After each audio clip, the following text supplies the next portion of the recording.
Good evening, everyone, and welcome to the Haverhill Journal Live for Monday, October 19th, 2020.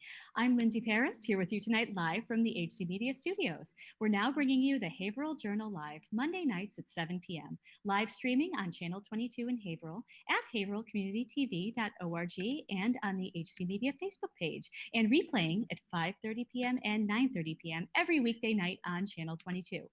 Tonight, Haverhill's brand new Vietnam Veterans Memorial recently opened to the public after months of construction. The $175,000 memorial project, funded through grants, private donations, and in-kind donations from the city of Haverhill, is the result of years of planning and fundraising. Ralph Basilier, chairman of the Haverhill Vietnam Veterans Memorial Commission, is here to discuss both the new memorial and how residents can support local vets. Also, youth sports have been permitted to resume in the city, with many restrictions in place. The Journal visited Haverhill Youth Soccer to see how their all-volunteer crew is providing kids the opportunity to play outdoors, have fun, but also stay safe and healthy. But first, every week, Mayor Jim Fiorentini is joining us to give us his latest update. Mayor Fiorentini, thank you so much for being here tonight. Thanks, Lindsay. Thanks for inviting me. I've missed a few weeks, and thank you for inviting me back. Well, we've had an upsurge of cases over the past month or so in COVID-19. It's starting to go back down again, which is what we want. We instituted some strong measures. We asked the state to come in and do some testing. It's called pop-up testing, and they've done a great job at that. The last day is tomorrow, Tuesday, and they will be, as they have been for the past couple weeks, they will be at the corner of Winter Street and Lock Street in a vacant lot, a parking lot across the street, diagonally across from St. James Church, and right across the street from Dunkin' Donuts on Winter Street. And there is a walk-in site on Washington Street right directly across the parking lot from Fantini Bakery and across the street from Somebody Cares, what old timers will remember as the Scatamacchia Funeral. You do not need a reservation, you don't need insurance, you don't need money, and you don't need identification. You just need to be able to provide your name, phone number, or email address so that we can notify you. We've added extra contact tracers. We've added extra people to answer the phones. I have to ask everybody, if you get a call and it says City of Haverhill, it could be one of our contact tracers. Please take the call. That's the only way we can control this. Halloween is coming up in a couple of weeks. There is no official citywide Halloween or trick or treat. Unfortunately, I really feel terrible about that. We're aware that neighborhoods are going to do things on their own. It's not a government event. We're not outlawing it, but we ask people to please be cautious and safe. Do not have events in your house. That's the most dangerous thing that you can do. If you're determined to do something, that's fine. We don't want to deprive kids of everything.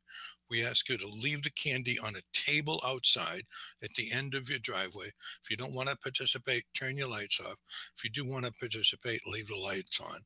If you're worried about your kids going out, by all means, don't send them out. And this will be organized, if it is at all, on a neighborhood by neighborhood basis. I think that's about it, Lindsay, unless you have some questions. Oh, not at all. Great. Thank you so much for that. And I'm glad to hear that some neighborhoods are still getting into the Halloween spirit. It's a challenge this year, but we all do what we can, right? Thanks, Lindsay. Thanks for inviting me. Thanks, Mayor Fiorentini, for being here tonight. Stay up to date with the mayor by subscribing to his blog at jimfiorentini.wordpress.com or by reading his updates on the Haverhill News page on Facebook. Thanks, in a Lindsay. year where recreational sports have been significantly cut back, kids are thrilled to be back out on the field with Haverhill Youth Soccer. The organization has fundamentally changed how they play the game this season to keep their young players safe. President Evan Barman spoke with the Journal's Cassie Elson on socially distanced soccer.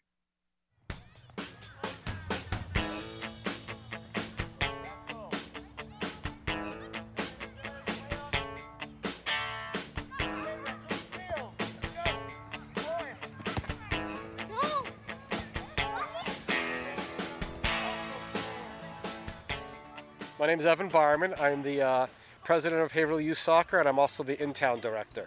So at Haverhill Youth Soccer, we run 3 programs. We run our development program, our in-town program, and our travel program. Development runs from pre-K, which is 4 years old, all the way up to grade 2. In town, we run from grades 3 and all the way up to grade 8, and then we have a travel program as well that runs from grades 3 to grade 8. We practice at different schools, and we play at different schools within Haverhill. This season, we're playing here for grades 3, 4, and 5, and 6 for our in-town league. For our development program, we're playing down at the Silver Hill lower field, and for grades 7 and 8, we're playing over at the Bradford Elementary School. So we rotate each season. Sometimes we'll play at Whittier, sometimes we'll play at Hunking, we play here.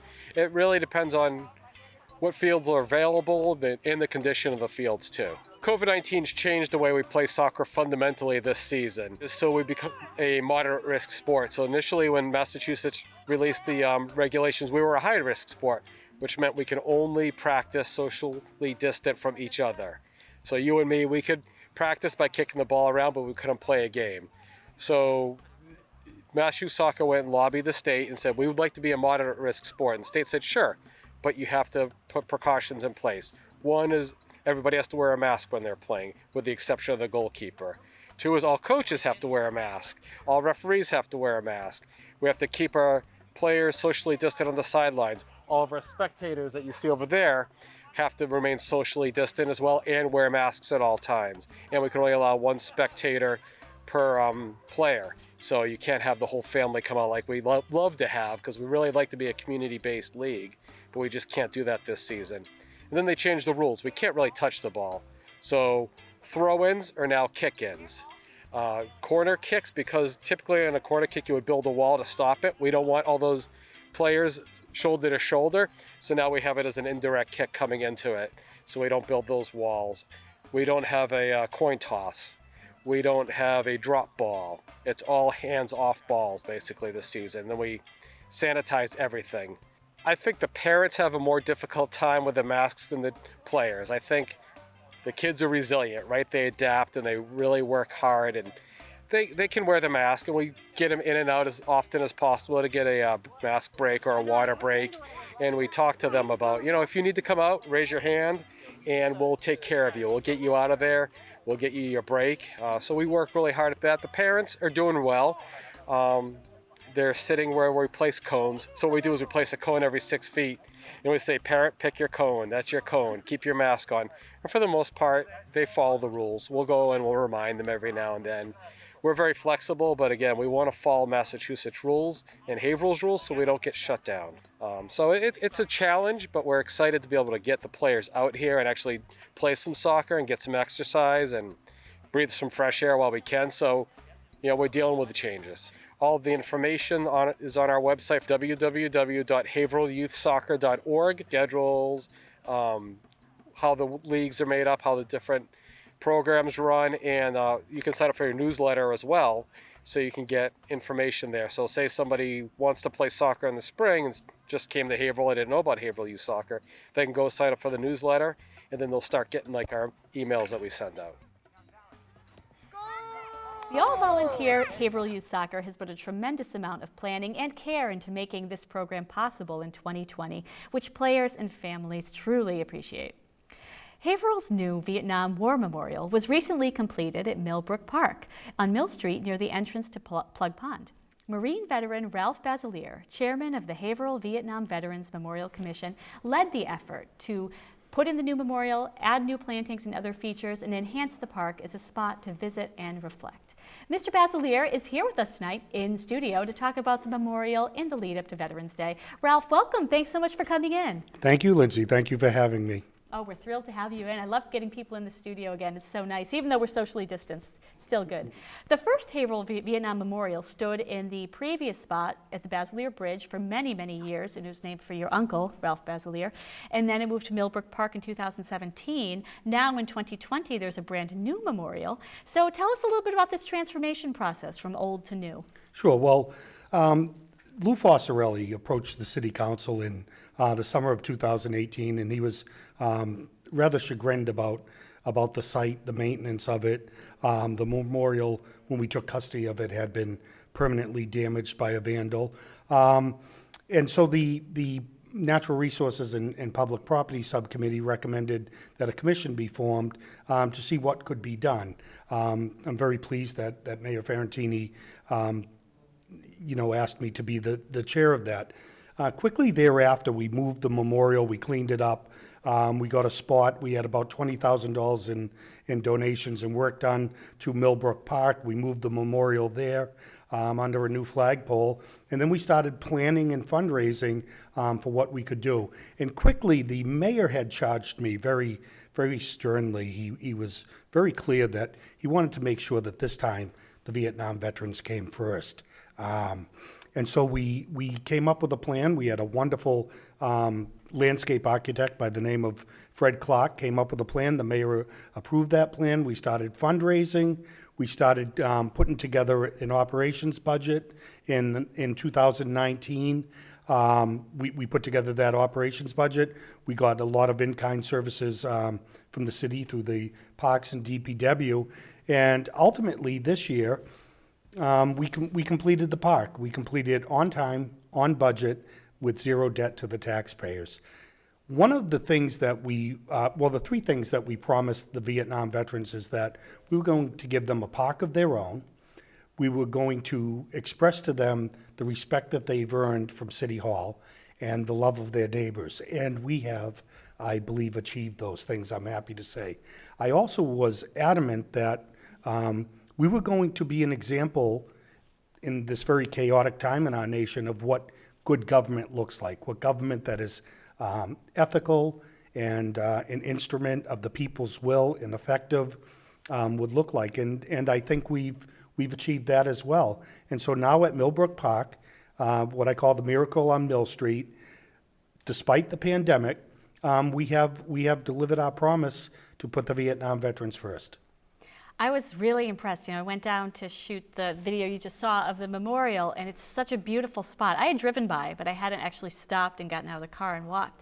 And there's plaques there that explain different things about the Vietnam War, things I didn't know that I learned. There's benches where you can sit and reflect. The landscaping is beautiful. The whole area is just really, really a nice place to just sit and think about that, that war and just, be peaceful and enjoy it. Well, I'm glad you like it, and you bring up a good point. My understanding is we are the only war memorial in the city that actually has an education component, and that came about when Melinda Barrett led a contingency of commissioners that I call the Council of Colonels.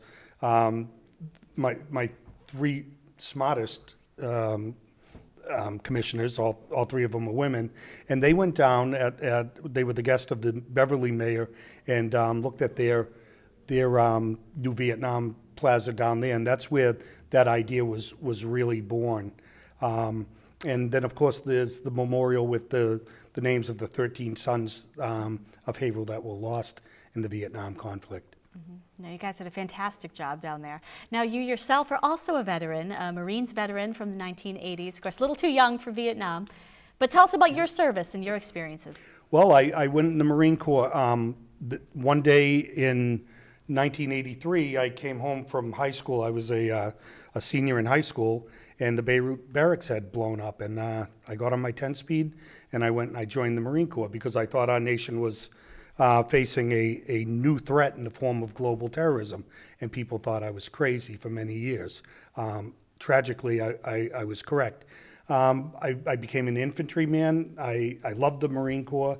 I'm one of those Marines. I'm glad I went in, and I'm glad I got out. I traveled the world. I've been to 33 countries. I was deployed on Navy ships 5 times, and it taught me a great deal. It's a great a great part of my personality and my person is because of that experience at such a young age. So people in Haverhill are always looking for ways to give back to veterans and provide the recognition that they deserve. So what are some good ways that we all can help contribute to supporting and helping veterans? Well, I'm glad you asked that because these are actually terrible times for the veterans cohort. As you know, we've had the travesty in Holyoke. Suicide and veterans homelessness are at terribly unacceptable levels.